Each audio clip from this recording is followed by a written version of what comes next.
শুভ বিকাল আমার প্রিয় বন্ধুরা, সকলে কেমন আছো? আশা করছি প্রত্যেকে বেশ ভালো আছো এবং সুস্থ আছো। তোমাদের সবাইকে আমার আর একটি নতুন ভিডিওতে অনেক অনেক স্বাগত। সবাইকে নমস্কার। আমি হলাম সন্ধ্যা আর তোমাদের মাঝে চলে এলাম অনেক গল্প নিয়ে। আজকে কিন্তু বিকাল বিকাল তোমাদের সঙ্গে গল্প করব আর সংসারে কাজগুলো করব। আমি বিকাল থেকে রাত পর্যন্ত কিভাবে সংসারে কাজবাজগুলো করে থাকি আজকের ভিডিওতে কিন্তু সেটাই থাকবে। আর এখন কিন্তু বিকাল 4টা বাজে, আর 4টার সময় আমি আর আমার ছেলে কিন্তু এইমাত্রই খাওয়া দাওয়া করেছি। আর খাওয়া দাওয়া করে এই যে অল্প কিছু এঁটো থালা বাসন বেরিয়েছে সেগুলোই কিন্তু এই যে বাইরে কলপারে নিয়ে এসেছি, এখন কিন্তু থালা বাসনগুলো মেজে নিচ্ছি। আর ছেলে তো বাড়ি আস্তে আস্তে প্রায় 3টের 10-20 বেজে যায়, তারপরে আবার বাড়ি এসে হাত পা ধুয়ে একটু রেস্ট নেয়, তারপরেই কিন্তু ভাতটা খায়। আর আজকে এই হাঁড়িটায় করেও অল্প কটা ভাত বসিয়েছিলাম। আর ঠান্ডার সময় না ঠান্ডা ভাত খেতে একদমই ভালো লাগে না, ওই জন্য একদম অল্প করে ভাত বসিয়েছিলাম। আমি আর আমার ছেলে কিন্তু অল্প অল্প করে ভাত খেয়ে নিয়েছি। আর ভাত খাওয়ার পরে এই যে থালা বাসনগুলো কিন্তু তোমাদের সঙ্গে কথা বলতে বলতে মেজে নিয়েছি। এখন কিন্তু সকালবেলার দিকে অনেকগুলো জামা কাপড় কেচেছিলাম, সমস্ত জামা কাপড়গুলো এখন কিন্তু তুলে নেব। যেহেতু বিকাল হয়ে গেছে, এখন কিন্তু জামা কাপড়গুলো ঘরে নিয়ে যাব। সমস্ত জামা কাপড়গুলো কিন্তু পুরোপুরিভাবে শুকায়নি, অনেকটা সকালেই ধুয়ে দিয়েছিলাম কিন্তু তাও শুকায়নি। এখন শীতকাল না, জামা কাপড় শুকোতেই চায় না। তবুও যে এই জামা কাপড়গুলো এখন না নিয়ে গেলে না আর একটু থাকলে আবার কি হবে, মানে এখন তো নিশির পরে আরও ভিজা ভিজা হয়ে যাবে, ওই জন্য কিন্তু একটু আগে আগেই জামা কাপড়গুলো আমি তুলে নিচ্ছি। এখন ঘরে নিয়ে যেয়ে সমস্ত জামা কাপড়গুলো রেখে দেবো। আর আজকের বারটা কিন্তু মঙ্গলবার, জানো তো, আর বাজারে গিয়েছে, আবার বাজার আসবে।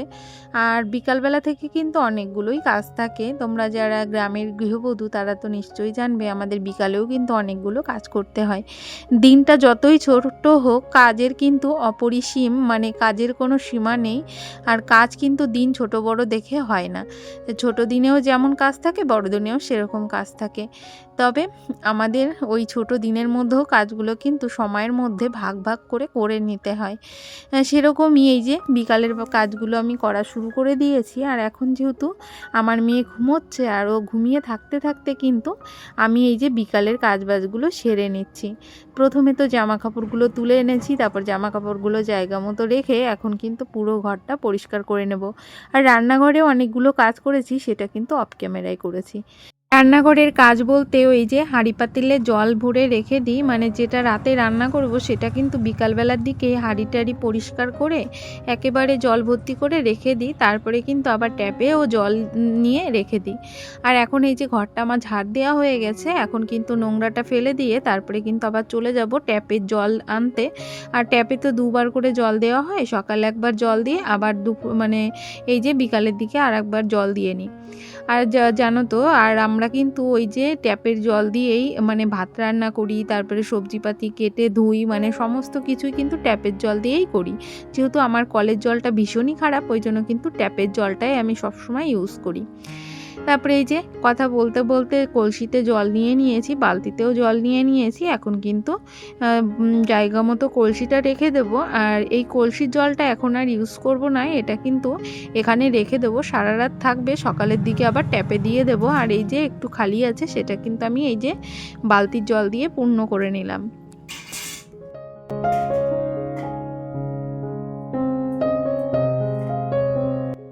জানো তো, এই সময়ের কাজগুলো আমি একটু রিল্যাক্সেই করতে পারি, যেহেতু এই সময়টা মাম্মাম ঘুমোয়। আর এই দেখো, তোমাদের সঙ্গে কথা বলতে বলতে আমার ছেলে আবার দুধ আনতে গেছিলো, ও কিন্তু দুধটা নিয়ে চলে এসেছে। এখন কিন্তু এই যে দুধটা ছেঁকে বসিয়ে দিলাম ওভেনে। আর মেয়েকে বিকালের বেলার দিকে কিন্তু দুধটা খাওয়ানো হয়, বিকাল বলতে ওই সন্ধ্যার দিকে খাওয়ানো হয়, কোনো দিন বিকালেও খাওয়ানো হয়। যেহেতু এই অবেলা ঘুমিয়ে তো ও তাড়াতাড়ি উঠতে পারে না, অনেকটা সময় ঘুমোয়। তারপরে দেখো এই যে টেবিলটাও পরিষ্কার করে নিলাম, যেহেতু টেবিলে একটু দুধ পড়েছিল ওই জন্য টেবিলটা মুছে নিয়েছি। আর আজকে মুখে ভীষণই খারাপ লাগছিল, জানো, বাজার থেকে তো চপ সিঙ্গারা আসবেই, তবুও মনে হচ্ছে একটু পেঁয়াজি খাবো। তার জন্য কিন্তু এই যে পেঁয়াজও কেটে নিয়েছি, তার সঙ্গে বেসন চালের গুঁড়ি দিয়ে লঙ্কা দিয়ে ভালো করে কিন্তু ওটা মাখিয়ে রেখে দিয়েছে। আর এখন কিন্তু সন্ধ্যা 7টা বেজে গেছে, আমাদের বাজারও বাড়িতে চলে এসেছে। আর আজকে দেখো কি কি বাজার করেছে তোমাদেরকে দেখায়। এখানে হলো পানি ফল, তার সঙ্গে মটর শাক, আর এই যে ধনিয়া পাতা। তোমরা তো সমস্ত কিছুই চেনো, আমি আর তোমাদেরকে ডিটেলসে বললাম না। আর এর মধ্যে তোমাদের দাদাভাইও চলে এসেছে, এখন যেহেতু 7টা বেজে গেছে, এই যে তোমাদের দাদাভাইও চলে এসেছে, ফল নিয়ে এসেছে অনেকগুলো। ও ফল এনেছে কমলা লেবু, তারপরে পেয়ারা। আর আমাদের বাড়িতে না এরকম ফল প্রায় দিনই আসে, কিন্তু আমি মানে ফল এনে দেয়, তারপরে আমি ফ্রিজে রেখে দিই। আর তোমাদের সঙ্গে শেয়ার করতে আমার আর মানে মনে থাকে না, আর করতেও ইচ্ছা করে না, যেহেতু ফ্রিজ থেকে আবার বের করে আবার করবো, ওই জন্য করা হয় না। এরকম ফল ওই প্রায় দিনই আসে আমাদের বাড়িতে। আর আমার ছেলে মেয়ে যেহেতু ফল খেতে ভীষণ পছন্দ করে, ফল বলতে মৌসুমি লেবুটা ভীষণই পছন্দ করে আমার ছেলে মেয়ে, ওরা দুজনাই মৌসুমি লেবুটা খেতে বেশি পছন্দ করে। আর লেবুগুলো এতটা বড় বড় না, খুব সুন্দর লেবুগুলো। আর এখানে কিছুটা আপেল আর তার সঙ্গে পেয়ারা। আর আজকে মানে সন্ধ্যার দিকে বাজার থেকে কিন্তু এই যে ডিমের চপ নিয়ে এসেছে, তার সঙ্গে একটা সিঙ্গারা আর একটা হলো আলুর চপ। এটাও কিন্তু ওরা প্রত্যেকে খেলো। এখন যেহেতু ওই 7 চামচও বেজে গেছে, ওরা খেয়েছে। আর খাওয়ার পরে অনেকটা সময় আমিও বসেছিলাম, তারপরে আমার না ওই ডিমের চপ খেয়ে ভালো লাগেনি, তাই আমি ভাবলাম একটু ঝাল ঝাল এই যে পেঁয়াজি বানিয়ে খাবো।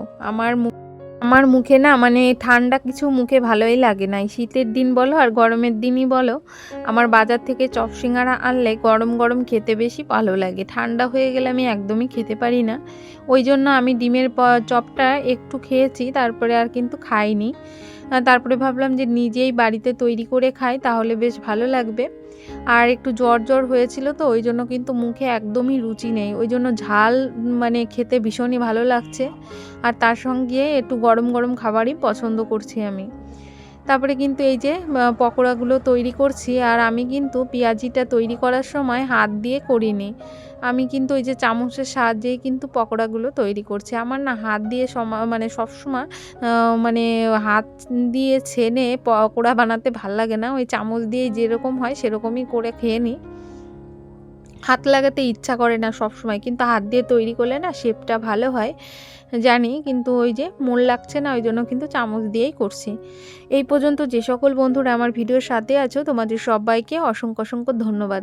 প্রিয় বন্ধুরা, প্রত্যেকে এইভাবে আমার পাশে থেকো। আর যারা প্রতিনিয়ত আমার ভিডিওতে এসে কমেন্ট করছো, তোমাদের সবাইকে অসংখ্য অসংখ্য ধন্যবাদ। সকলে যে এত মিষ্টি মিষ্টি কমেন্ট করছো, তোমাদের কমেন্টগুলো পেয়ে আমি ভীষণই খুশি। তোমরা প্রত্যেকে এইভাবে আমার পাশে থেকো। আর যারা নতুন আসছো, অবশ্যই চ্যানেলটিকে সাবস্ক্রাইব করে দিয়ে তোমরা আমার পাশে থেকো। আর আমিও ঠিক সময় মতো তোমাদের পরিবারে চলে যাব। আর এই দেখো, তোমাদের সঙ্গে কথা বলতে বলতে কিন্তু আমি কিন্তু পেঁয়াজিগুলো তৈরি করে নিয়েছি। আর আমরা কিন্তু ওই যে বললাম গরম গরম খেতে বেশি ভালোবাসি, ওই জন্য কড়াই থেকে নামিয়েই কিন্তু ছেলেকে দিয়ে এসেছি, আর আমি নিজেও কিন্তু তৈরি করেছি আর খেয়েছি।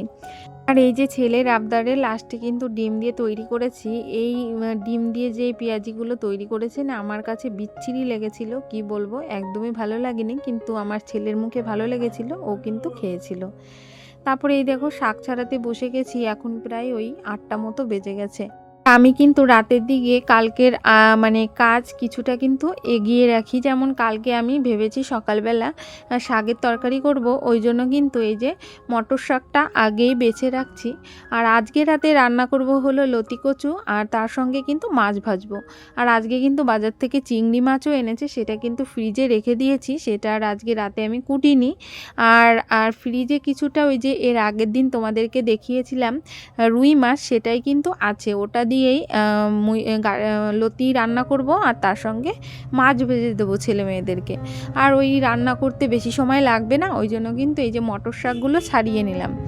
আর আমি কিন্তু রাতের দিকে এভাবেই কিন্তু পরের দিনের কিছু কিছু কাজ করে রাখি। যেমন এই যে শাকটা ছাড়িয়ে রাখলাম, রাতের বেলা থালা বাসনগুলো মেজে রাখি, যাতে আমার সকালে উঠে চাপ না হয়। আর শীতের দিন কিন্তু সকালবেলা উঠতে কারোরই মন চায় না, ওই জন্য কিন্তু কিছু কিছু কাজ যদি রাতের বেলার দিকে করে রাখা যায় না, তাহলে কিন্তু সকালবেলা একটু চাপ মুক্ত থাকা যায়।